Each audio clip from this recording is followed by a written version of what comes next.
Hey everybody, and welcome back to another episode of Hots or Shots. I'm your host, Johnny Clearwater, and my guest today is Luke Stokes. Luke, how are you, man? I'm doing very good. Thanks for having me. Yeah, I'm glad you're here. This trip. You're one of 4 witnesses I'm meeting on this trip. Very cool, very cool. It's funny, it's like when people coming into my own town, I live in Nashville here, and you're coming down, and I was like, I gotta make it happen, so I'm glad I could. Well, as soon as I found out you were here, I'm like, this guy doesn't even know who I am. I'm like, I'm just gonna randomly hit this guy up and see what happens. And I was gonna throw the curveball. I'm like, there's other witnesses showing up, dude. Don't let them show you up. Nah, I was really glad you did. At first, I'm like, who is this guy? And he's like really excited about this show, and there's like drinking and what hot sauce or something. And then we've been hanging out today, chatting. I've really enjoyed it. It's been a lot of fun.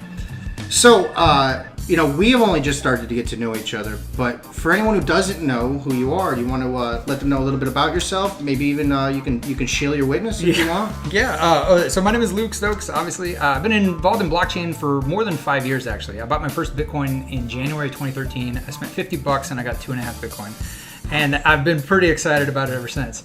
I'm a programmer. I did computer science in college and ran my own business for over 10 years called Foxy Carts, an e-commerce shopping cart system. Recently sold that this year so I could focus full-time on blockchain stuff, not just Steemit, but I've got a bunch of smart cash nodes. I'm getting involved in EOS DAC, which is a block producer candidate for EOS. A bunch of other cryptocurrency projects. Spent the other day recently as an advisor for another amazing project. And so I'm just super passionate about cryptocurrency, about decentralization, about voluntarism, about changing the way we do governance as a species, how we don't need threats of violent force to actually help us behave. And I'm super excited about Steem. As you mentioned, I got a Steem witness. It's lukestokes.mhth. That's for more human than human with a tip to Blade Runner. It's my automated bot account, so it's. So I thought it was going to be a tip to Rob Zombie. Most people think that as well. Yeah, but it's. I love Blade Runner, and I just thought that would be interesting. Now you're one of the upper ranked witnesses, aren't you? Yeah, currently. So I've been a witness for a year. The last 6 months, I've been a top 20 witness. So I think I'm like 15 today. It changes every day. But essentially what that means is the top 20 witnesses get to define the actual governance, the consensus. So when a transaction gets added to a block and there's certain rules that everybody has to say, is this a valid Steem transaction and block, those 20 get to decide. And the 21st gets rotated in from all the backups. And so from that point, if there's a change we need to make, we are the people, the top 20, that get to decide whether or not that happens. So an example, there was a hard fork that Steemit wanted to make, and the witnesses said no, and it never went live. So that was actually a really cool thing to show that the system does work. We're not just like doing whatever Steemit Incorporated says. Generally, they're creating all the code, so we provide a ton of input to what they're doing. But when it comes to like economic policy, things like that, the top 20 get to decide. So it's really important who you pick as a witness, but more importantly, who you pick as a top witness. They got to represent your values. They got to represent your perspective on economics. They got to represent your what is going to secure the network. And that's what's really most important in a witness. Some people think it's like a popularity contest. I like that guy. I'll vote for him. It's understandable, but ultimately, I'd say you got to vote for the people who are technically competent to be a block producer, and also they're engaged in the blockchain and they're providing value to the blockchain. Because I've been a programmer for a long time, and I'm also relatively social. My shtick, if you will, is that I take technical things and try to explain them in simple terms. So I explain cryptocurrency. We've got a thing called Understanding Blockchain Freedom, and it just redirects to a Steemit account. Or I put some videos there to help people understand cryptocurrency, and also blockchains, Steemit itself, the underworkings of all that. I try to explain it in simple terms so people can go like, okay, I'm not a programmer, I'm not a technical guy, but okay, I can understand the basics of how all this works. And so that's my deal. I definitely would appreciate your votes and all that for sure. Right on, man. Very cool.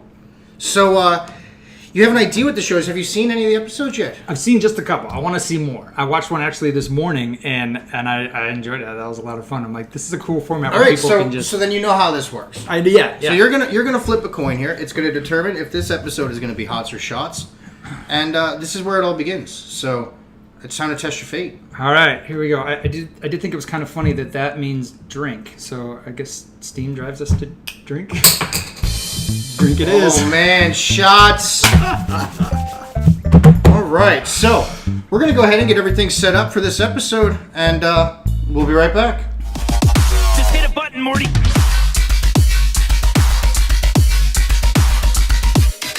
Disqualified. What are you doing? A C.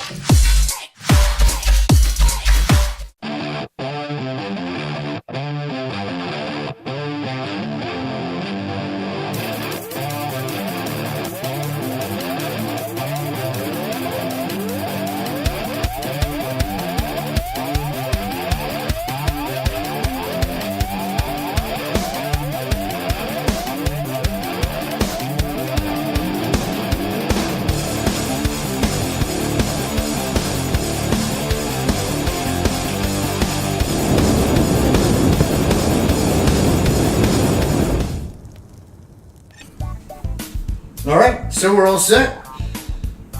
We flipped shots, so we're gonna find out how this is gonna go. There's a lot of liquor. You think so?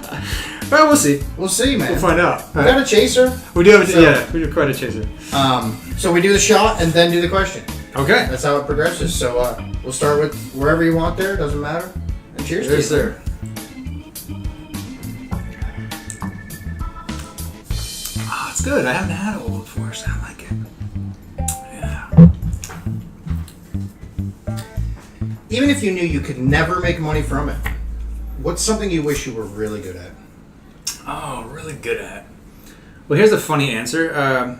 I don't make money at sex, but I like being good at that, and so does my wife. So there you go. This is a adult level show, right? We're drinking alcohol. Absolutely, 100%. Being really good at sex and not making money at it, that would be fine by me. I can't argue with that at all. I did warn you, man. If you I come think my out kids fast, are gonna watch this though. They might be weirded out by that. Well, do they have Steemit accounts? They don't, but I want to get them on. I've talked about that officially. If you're under 13, you're not allowed to have a Steemit account. Okay. But you can have a Steam account on the blockchain and do whatever you want. I actually just got my son hooked up on his own YouTube account, and he's a gamer. He's 9, and he just was it yesterday? No, it was 2 days ago. He did his first full video. It was like 45 minutes of him playing. What's that one now that a bunch of people... Fortnite, thank you. He's playing Fortnite. So you said a bunch already. Yeah. He's playing Fortnite, and he did a recording from his computer. I make games. Oh, yeah. We got to talk about that later. Yeah. So he did a recording from his computer and a recording of the screen. So he did the whole picture-in-picture. And nice. He's 9 years old. He did the whole thing. Oh, he's so excited. Has he gotten any views yet? I watched it. I think he's got 2 or 3 followers. But I tweeted. I've got some people following my Twitter, and I tweeted it out, and I was like, "Hey, my 9-year-old son did his first YouTube gaming video." Super cool. He was excited. All right, so sex it was, kids. There we go.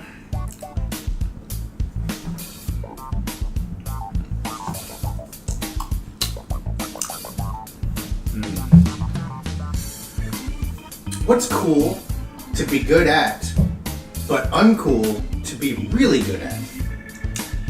Cool to be good at, but uncool to be really good at. That's good. It's a weird fucking It is question. a weird question. I guess I'll use myself as a potential example of maybe. Now, that sounds pretentious, but that's kind of the point of what I'm trying to say. Go for it here. If you're very intelligent, or you think you are, or you have an opinion on something, and you're like, hey, here's my opinion, and here's passionately why I think I'm right, here's my evidence, reason, and logic for my position, and you're pretty smart about it. If you're helping people with that, they're like, sweet, that's pretty cool. If you're way smart about it, and people can't even understand what the hell you're talking about, it's uncool. Then you're just, as Bernie Sanders likes to say, you're a pretentious douchebag. And that's Bernie Sanders just said that about me, and I've been like, well, maybe, but if I actually can back what I'm saying with some level of understanding of what I'm talking about, then it's like, that's not pretentious. So it's like that fine line between being really smart and intelligent, having a lot of wisdom on a given topic, not a whole bunch of other stuff, but maybe one thing, like, hey, I actually know what I'm talking about on this thing, then that's cool. If you have way more than everyone else around you, right. you're the guy they make drink Hemlock, right? It's like one of the philosophers, just like, you have to at least relate to people. That's what I think is interesting about Dan Larimer. He's on another level, crazy intelligent, smart, advertisement, but he could still communicate it. Like I read his pull requests and his GitHub issues and stuff. I'm like, this guy can actually communicate. So yeah, aggrandizement. For me, I think it's the line between confidence and ego. Yeah. Because when you have confidence and you have just the right balanced ego, that's fucking super cool. I hope so, yeah. But if you go well past that, you become that very pretentious dickhead. And so how do you think it relates in terms of ego connecting to someone else's insecurities? Because sometimes there's a projection of like, I have got so many ego issues that if somebody comes out, and like we were talking about Quinn Hicker, you can talk about this forever. Because you know inside, when you're like, yeah, I'm cooler than Jesus. You know what I mean? You know when you've taken it too far. It's great to have that. Like, when you connect with someone and they have an intense personality and the person who's experiencing that has deep insecurities, I've seen situations where they're just like, oh, and they don't know how to respond to that, and they just project like, oh, that guy just has an ego, or that guy just, he's pretentious, he's this, he's that, he's whatever, without going like, or he's just who he is, and you're having trouble responding to that. Like I've seen that too, and that's where I wonder where the balance is, right? Because it's not just the person; it's the responding. I'm very person. straightforward, shoot from the hip, tell you how I feel, straight out guy. Some people can't accept that shit at all. Yeah, you know, fuck you. At least I'm me, and I'll tell you that's how I roll. You know what I mean? Like especially when I meet new people, I like to let them know, because I've turned a lot of people off that way. What? To me, it's like. But to me, it was their insecurity, not mine. Why is that? My flaw. But yeah, Cheers.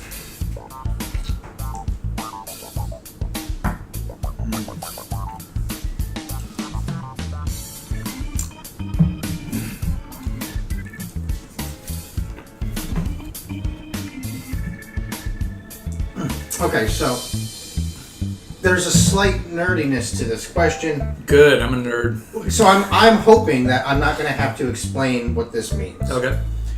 If you had the powers of Magneto, but had to choose a substance besides metal, what would you choose?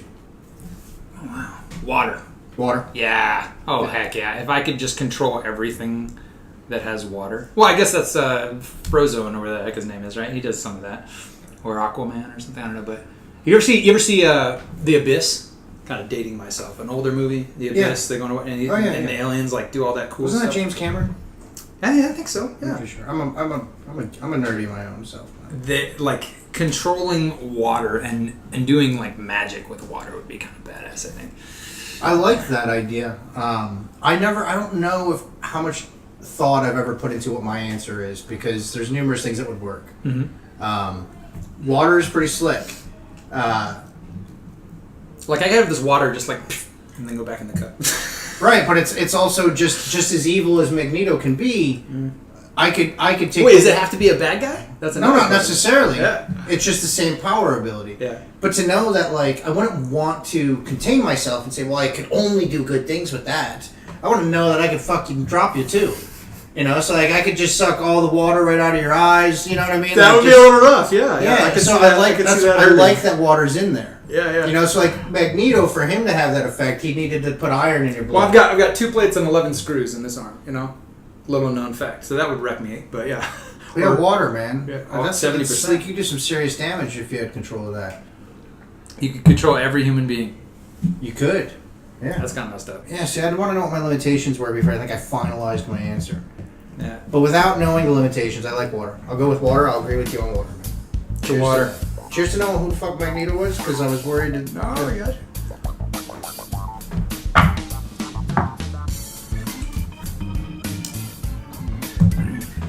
I test read a lot of these questions with my wife. Mm-hmm. She had no fucking clue what Magneto was. She's like, this question doesn't make sense. I like this one. How accountable should journalists be to making sure the news they report is accurate? Oh my gosh. Great question. Like 100% entirely? Let me say this, because since I already know that we agree then. Yeah. I'll tell you that it blew my mind the first time in my life that I learned that there wasn't a law that made them be accurate with their news.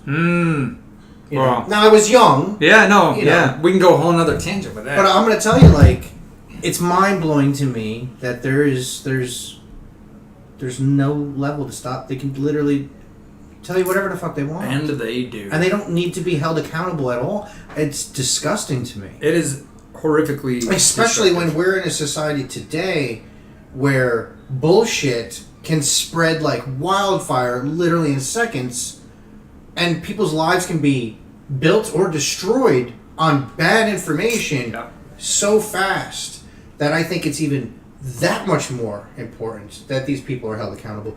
And so there's an opportunity for disruption for the truth tellers. I'm glad you liked that question. I do like that question a lot.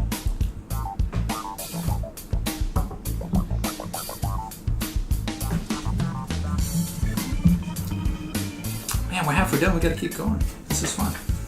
Officially, we're halfway now. I think knowing more about you now, both so far on the show and prior, I think this is an interesting question for you. What app can you not believe hasn't been made yet? Whoa, that's an interesting question. So being a developer, I've thought a lot about software and programs, things. Yeah. To me, programs, software, if it doesn't impact and improve a human being's life, it is pointless. What is the point? You can make the most beautiful software and program the most amazing algorithm, but if it doesn't help a human being, who cares? So when I think about what app, man, if I had an awesome question for this, I would build it because I have the abilities to as a developer. What app can I not believe hasn't been built yet? I think I can think of a number of interesting examples. I don't appreciate what government and the method look, we just use. because But you even can't just believe like something's not been done yet doesn't mean that you actually have the interest in doing it. yeah, So to yeah, be oh, fair, sure, good point. I would say your I would say- answer right now could encourage some basement dweller to get to work. It's hard for me to pick favorites, so I have a number of ideas. One of them would be a voting app, obviously, like direct voting. Like that would be so much better than Interesting that's brought up. Another coin I got early in on that I'd like to see build out is Horizon State. I don't know about this one. So it's a voting thing. Nice. There are some small third world countries, some private companies that are using it and working with it. Nice. Just real quick, I love to hear a cryptocurrency project that's actually being used. Yeah, It's one of the reasons I love Steem, because and BitShares, it's actually providing utility value to human beings in the real world. Like if we can do that. I'll tell you this: I'm happy that you are into EOS, because after this is all said and done, I want to know your take on some of it, because to me right now, and I still have faith to an extent because there's a track record for the architect. Mm-hmm. However, right now it's a speculative product on something that doesn't exist really, and that's mind blowing to me. I prefer when there's something there. There's a track record of something. So yeah, Horizon State, man. It's something you should. I'll check it out. You should look into, especially because you just mentioned that as your answer. Yeah. It's in use. From like I said, there's some small third world governments that are using it. But I think it's the future of voting.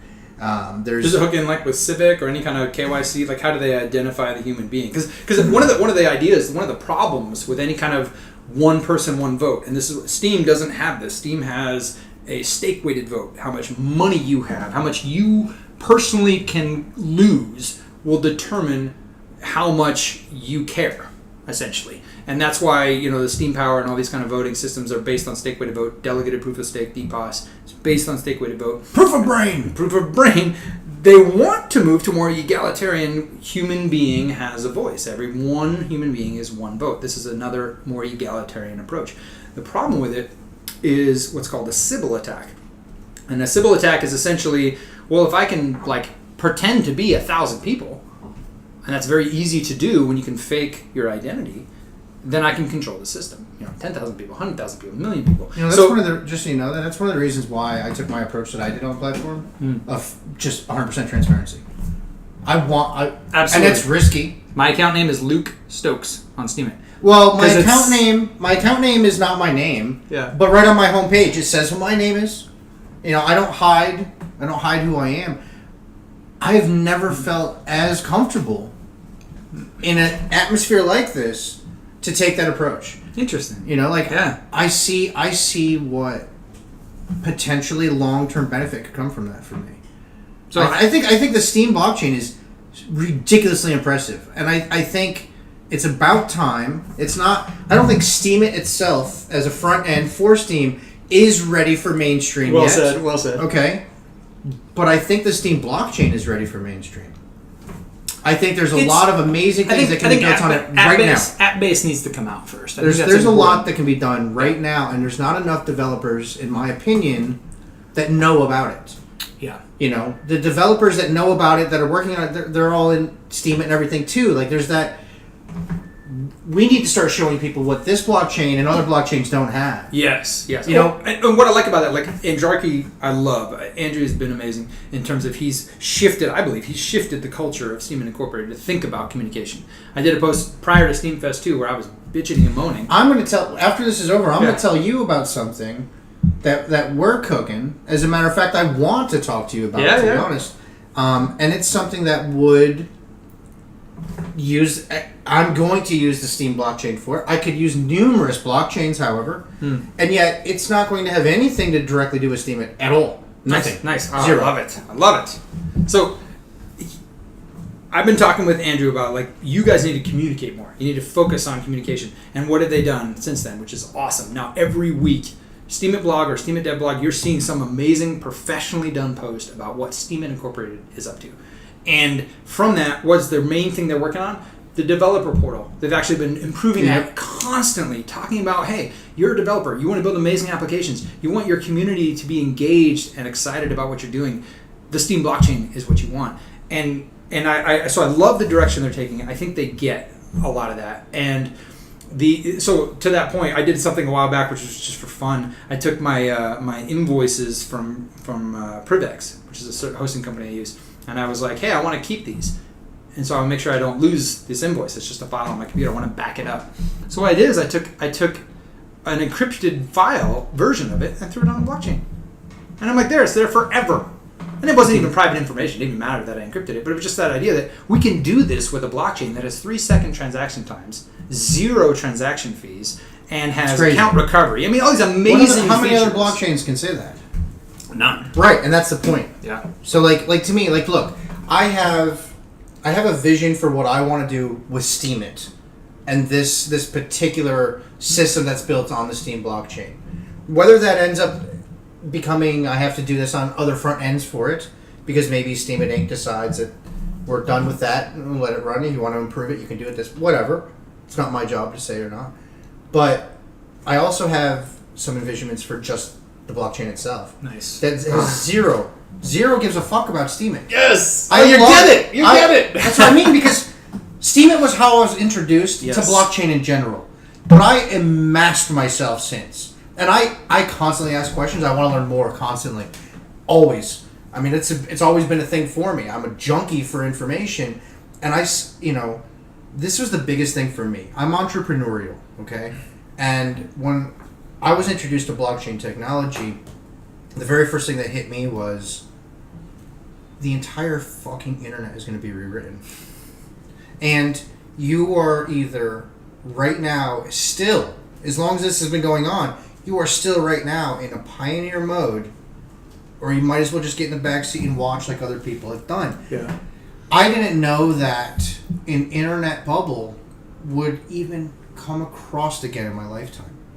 So here's an interesting thing, for example, Carfax on the internet. If you wanted to try to launch something just like Carfax on the internet, you'd actually have a really hard time pulling that off, because they're very well established. They've been at it. They've built a user base. Okay, but you know what they're not doing? They're not preparing themselves for the future at all. So you could do exactly what they're doing and build this decentralized on blockchain right now, and guarantee, because you did what they weren't even ready for, they'll never be your competition again. Period. So for any of you, any developers out there, and I'm a noob at this, I'm telling you right now, the entire fucking internet's being rewritten. Look at any project that you know has a track record of success on the internet. And if you don't know of anybody doing it right now, get the fuck on it. It's that simple. A lot of these companies were never intended to go leap years into the future. So true. Yeah. And this is blockchain technology is there. It's ready. It is fucking ripe. They're just starting to talk about this shit, and you're just starting to hear minds get. Don't even waste any more time. God damn it, they're on it now. So I did a thing. Defects. I did a Stop talk. naming these things with D's, by the way. Yes. Okay. Yes. I did a talk in 2013 here in Nashville at a Barcamp conference, and it was essentially why Bitcoin will be more disruptive than the internet. 2013, early 2013, and people were like, "Bitcoin, what is that?" See, and I don't necessarily write that statement. Just so you know, I don't agree with that statement. Well, Bitcoin was the only thing at that point. Okay, It was the only thing. It's just why it's blockchain. Yes, that was the only blockchain around at that point. In 2013, there was nobody was talking about any other blockchain. But I agree. I agree with your point. Exactly, I agree with your point completely. And I wouldn't say Bitcoin today because it has some issues. It's the grandfather. But the idea. But that's fine. It was supposed to be. Oh, absolutely. It was supposed to help set standards. And I like the people that are also new that come in, because I've answered questions now too. And I like when they're like, well, couldn't Bitcoin improve by doing this? And I'm like, you clearly don't understand how this was done. A lot of this is, I like to try to compare, this is kind of how I explain blockchain to people. I'm like, something that's done on the blockchain, it's very similar to carving a statue out of stone. You're chiseling into something that's always going to be there. Interesting. You can't just go, oh, I wish I had put a dick on him, and come backwards. It's very difficult to do. It's like, I've heard it described, to change a blockchain that's running, it's like replacing the engines of the 747 in flight. Right, exactly. It's very difficult to do. And that's why, like I said, I like to compare it to, and I think it works when you hear the word block, and I'm like, look, just imagine chiseling a statue into a block. You've made this move already. You have to continue with what you're doing, or say, okay, I'm good here, and stay there. But you're always going to. Every artist sets an example for the next artist. So the funny thing for me, like I was just reading some content about it today, the back and forth between Vitalik and Dan Larimer is really fantastic, and I'm really enjoying it because they're learning from each other and they're challenging each other. And when Vitalik Buterin says, "Hey, Ethereum could do blah blah blah blah blah, and we could even do some DPoS stuff," I think that's really fascinating because he's recognizing what. I saw a fucking interview with him, dude, where he was chewing through the whole thing. I don't like him now. Yeah, I think I saw that same one. He was sitting at it was at a restaurant. Still, it's like, just don't do the interview. Wait till you're done. Tell them no. It's real life. Chewing doesn't offend me. I don't know. Chewing doesn't offend me. Dude, I do a show where I eat on my show. So what do you care? But still, it's one of those because I'm not... I'd like to think that I am, but I'm not doing groundbreaking shit. You know what I'm saying? But he's just another human being. He's just a dude. He's a guy. He's but he's still a representative of something, and he should have just been like, hey, look, how about we do this interview when I'm done with my short cocktail? But instead it's like, I think that was something. They probably wanted to do it that way. I think this is terrible. It's a terrible idea. It might be. But it gets that real level kind of connection. Luke, we made it through half. Nice. Halfway through the show, what do you think? I'm loving it. Having a good time. I am too. I'll tell you, this is interesting, and it's definitely because of who you are. This is the most amount of conversation that has anything to do with blockchain and anything. And all these, because none of these questions are geared that way. It's my passion. I like it. I think a lot of people watching the show are coming in, as you said, Steemit exclusive. They care about blockchain.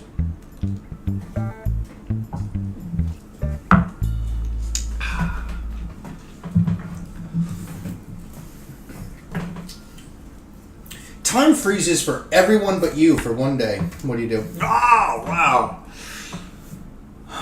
Time freezes for just one day. For everyone. Yeah. So I don't want to. Look, you determine how that's read. Oh. I would say by hearing that, I would think only people froze, but like different things like weather and that are still moving. Oh, because it does. Yeah, it for everyone, but you. I gotcha. So, human beings freeze, but you don't. The day goes on. How you determine that's up so they would unfreeze the next day, and they missed a day. Possibly. Yeah. Again. That's but everyone you got to go by just what it says. Well, actually, I'll stop with that. If time freezes for everyone, but you. Oh man, that's the thing. So if time didn't freeze for you, wouldn't that mean that those things kept happening? It's an interesting thing because some people say that time is something that we perceive. It's not actually real. And so I've seen Inception, dude. Yeah, there you go. So I think from that it makes it an interesting question. Time freezes for everyone but you. What do you do? Wow, that's such a good question because it's like things that are social norms that are not allowed become like. Well, it's no longer a social if everybody's frozen. Exactly. So just to be fair. Exactly. That's my point. It's that things that were not allowed are kind of like, well, do I go do that thing that's not acceptable? Do I go, peek at this? Do I do that? I mean, if everyone is frozen, time is frozen, I think I would kind of be depressed, honestly. I think about, maybe I'd want to, man, it's a tough question because integrity and honesty and all these things are real to me. There is a day after that day. You're 100% correct. And I would have new information by whatever choice I made that other people wouldn't have. Correct. That other people maybe aren't supposed to have. Why don't you just answer the question? It's a hard question. My answer is I don't know what I would do. I might waste a big portion of that day trying to be like, what the hell do I do? That's fair. I might watch Netflix. I don't know. That's a great question. I'll have to think about that one more because it's like you are alive and no one else is, essentially. Everyone else has paused to cease to exist. This is what I'm going to do. This favor for you then. Okay, I'm going to set this to the side. Yes, yeah. All right. We're going to continue because I did tell you can have as long as you want. Yeah, what do you do? Oh, man. So what we're going to do is we're going to progress. Yeah. And then at some point, I'm hoping through this afternoon, you're going to go, oh, you know what? I just thought of one thing I absolutely... Because you only have to... You only got to give me a one thing. I know. You don't have to tell me the whole day. It's a tough question. If you have a whole day laid out, that's amazing. But one thing. That's all you need. Yeah. So we'll set it to the side.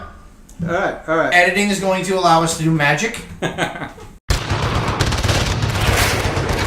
Damn it! To editing.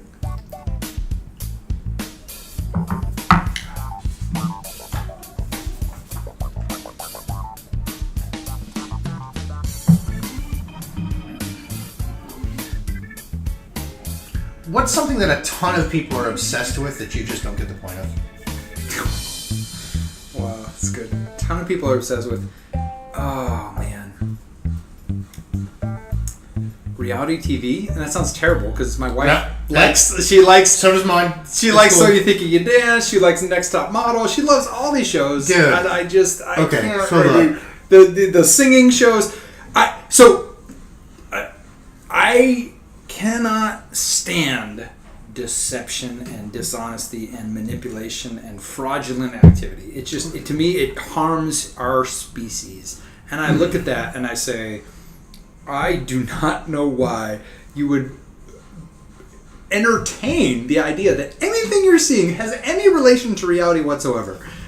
And it's just baffles that's why I my said mind. think about the coin flip. It's a fucking show. If you think everything you're seeing right now at this moment is real, that's because, we pay top actors and all kinds of special effects people. I don't even look like this. I'm actually Bernie Sanders. You don't want the kid to die in the special effects movie. You want to know that was done with special effects, right? Yeah, Yeah. Dude, cheers to that. Don't be confined to your biology. Hell yeah. I love that.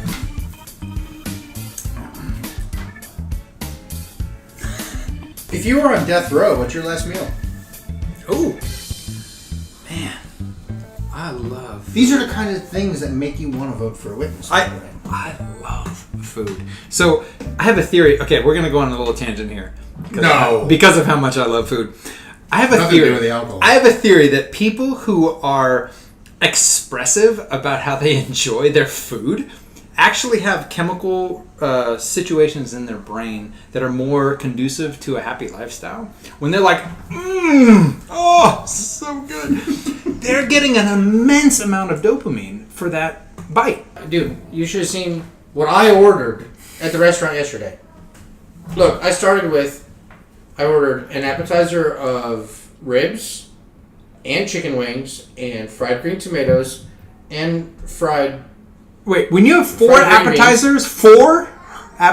And fried green beans. 5? Then I also ordered, I made sure we had some of the Cajun corn cakes, and then I ordered the Mojo burger, as well as the side for that was baked macaroni and cheese, and then I still got the blueberry cobbler. I love lobster, even though it started as a bottom-feeding food that was fed to the poor people. Like, I think lobster is fantastic, and there's a reason it's expensive. It's good. Lobster, ribeye. Ribeye's the best steak ever made. I love ribeye. If you don't know that, you're wrong. Yeah. I love, you got to throw in a good vegetable too, whether that's So what's the vegetable? Oh man, a lot of people You can't throw that and not name it.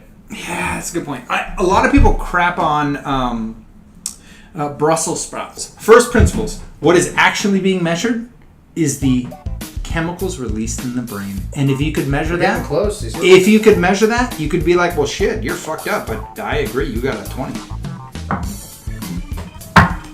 And I get a 22 when I have something else you hate.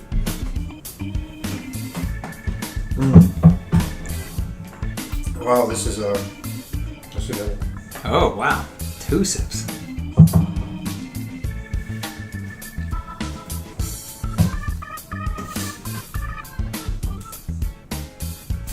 Is tribalism...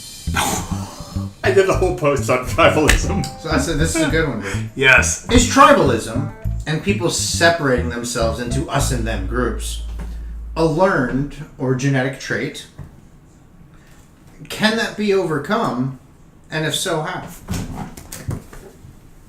If we did the entire interview on that question, But we don't have the entire interview. I would love to. Okay. I'm just going to look. These questions are 100% random. He shuffled them like a ton. Like he shuffled and shuffled and shuffled. I like These all are the random. questions that I've selected. Some of them are dumb, but fun. Some of them are intense and fun. So this is... I'm going to reread this, and then I'm going to let him have the card because he's getting grabby. I want to actually, like, I love this question. So the question My is favorite this. question. Is tribalism and people separating themselves into us and them groups a learned or a genetic trait? Can it be overcome? And if so, how? Okay. So You this need is... to try to remember that this is... You really got about 5 minutes at most to do this one. This is my favorite question. You need to extend the format of your show for this question. You don't need to do anything. I'm just saying. I wrote a post. If you link to post, this will be one. Tribalism, our shared enemy. There's a post I wrote about tribalism. Tribalism is a genetic thing based on evolution, based on how we evolved as a species. We cannot, deny the historical how we got here. And neuroplasticity is a reality. The way our species has dominated the planet is because we have the ability to adapt and survive. Epigenetics, all these other kind of mechanisms we have to adapt to our surroundings. Tribalism. Oh, I love this question. Tribalism is an idea that is a genetic trait that is based on... So it's not learned. Hold on. Let's start with the first part of the question. So the question is bullshit. That part of the question is bullshit. Is it genetic or is it learned? No, that question is bullshit. Why? Go read Steven Pinker's... Wait, just because Steven Pinkers has an opinion doesn't mean I agree with it. No, I agree. asking No, you. I agree. You're not allowed to merge the two. For starters, the first part of the question is, you got to pick one. Do you think it's... So false dichotomy. What do you That's think a fallacy. it's more to? False dichotomy. Is it genetic? Hold on. Or is it learned? False dichotomy. That's the fallacy. A false dichotomy fallacy is you have to pick one or the other. It's not that way in reality. Given, but we have It's to... a combination of both. It We is. can't let one question be in our episode. So we have to Yes. gear it a little bit. Okay. So let's start with, if you had to choose one, would you say it's more genetic or more learned? I would say that it started genetic and it's being overcome through learned. And what I mean by that is, We're talking about today. Yes, today. And it's actually... See, now I would say that it's less genetic now. Like if you Yes, say, hey, yes. then it was genetic. Yes. There was a point where it was genetic. No. Now it's learned. But we're not talking about the history of humanity here. We're talking about right now, me and you, in this conversation. No, that's cool. So that's why I say, yes, we can lead a direction. Absolutely. You have reason and right, which he already can tell. Yeah. Where he thinks that it's actually both, and it is if you look at all of history. But we're not. We're looking at it right now. So as it is today, so what you're asking is it more so genetic or more so learned? Yeah, pick a side. Yes. Okay, so which one is it? Is it more so genetic or more so learned today, in your opinion? In my opinion, ooh, that's a good one. We are shifting towards it being more so learned. We have to transcend beyond tribalism. Do it.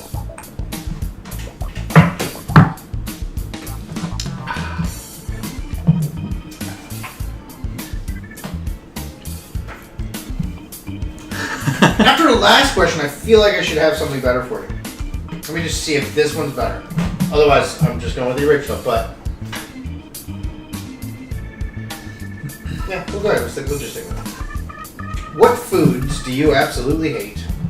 Oh man, mayonnaise. I used to hate tomatoes. Like not even just like I would have a gag reflex with tomatoes. Really? Yeah, like as a kid, like I would eat tomatoes and I would.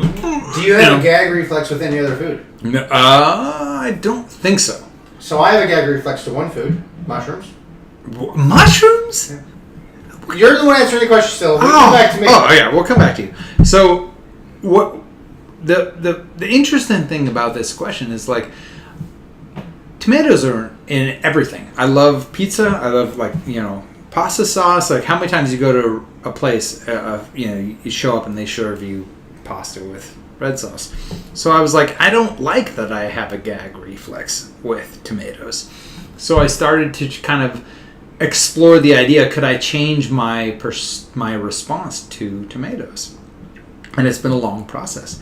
And I've actually got to the point where I can eat tomatoes and be cool with it. I actually kind of understand. I mean, it takes time. It takes an effort. But like, I have a gag reflex to a food, so I guess I just have to just let it go. But I'm like, I couldn't imagine how anybody can have a gag reflex to tomatoes. The idea of exposure therapy in psychology is that it's the most proven way to deal with people's issues is you expose them to something with a positive response. And so the idea that if I just continue to expose myself to tomatoes, eventually maybe in a positive environment I might enjoy them. And I got to the point where I'm like, yeah, like you could take a tomato, I could eat it and be like, cool, no worries. And this has been fun for my wife and other people to recognize, like, wow, you ate a tomato. So do you have anything? Well done. I mean, it does say foods. You don't have to go plural, but is there anything else that you... Oh man, I used to hate avocados. I love avocados. I love them. I used to hate them. Is not. Yeah. Okay. Do you? Right now, not a fan of mayonnaise. Not a fan of mustard. Not a fan of. That's mostly it that I can think of. Yeah. For me, it is mushrooms, olives, salmon. Oh. You're missing out on some amazing food here. Wait, shiitake mushrooms and they're so good. My gag reflex is mushrooms. Really? Yeah. All mushrooms. It doesn't even matter. Because they taste differently, and how they're prepared matters too. So do they all make me gag? Yes. All of them. Yes. Are there See, mushrooms? you don't like things grown in shit. Are there mushrooms that I'm willing to eat regardless of the gag? There are. Really? They're not usually served in food. Oh, well, yeah. That's for a different response. But I grew up in upstate New York in my youth, and we went through the blizzard of '94. I've been through multiple, but the blizzard of '94 was a big one. So we went through the blizzard of '94, and it caused a ton of flooding. Okay? So our home, the entire basement, which had no effect on the rest of the house, for the most part, or at least that I remember as a child anyway. The basement got flooded out, and once all the water receded, the very first thing that happened was the entire basement grew mushrooms. Wow. And I, right then and there, knew I never want to fucking eat that. Ever. Now, I lied to myself because I then found out years later that there's some really crazy mushrooms that grow out of cow shit that are worth checking out. Comparable, whatever. They might change your perspective but on they didn't reality. change a gag reflex, though. Wow. I still would get a gag reflex, Huh. but at least I knew I was suffering for something. All right? Yeah. So mushrooms never did it. So then olives, to me... I love olives. And this is what did it for me, is that, to me, it has the same texture of a mushroom. Ah, interesting. And if you think about that for a second, it does. You slice. Huh. If you slice an olive and you got the little olive slice, and you take a little slice of a mushroom, and just do the texture factor, they're almost identical. Flavor is nowhere near, but the textures of both make me have like an instant reflex. Huh. Salmon, I just don't like because I think it's the fishiest fish. And I don't think that's how anybody should be introduced to fish. You should introduce people to fish in a subtle fashion and then let them build a taste to it and choose a way. Salmon was one of the first fish I was ever given to eat. And it was the most disgusting thing ever. And now that I've become, as I've gotten older, not only have I sold fish, I've caught fish, and I know a shit ton about fish. I also know this scale.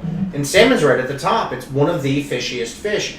Nobody should be introduced to fish through salmon. They should be introduced much more subtly, and then let them grow to salmon.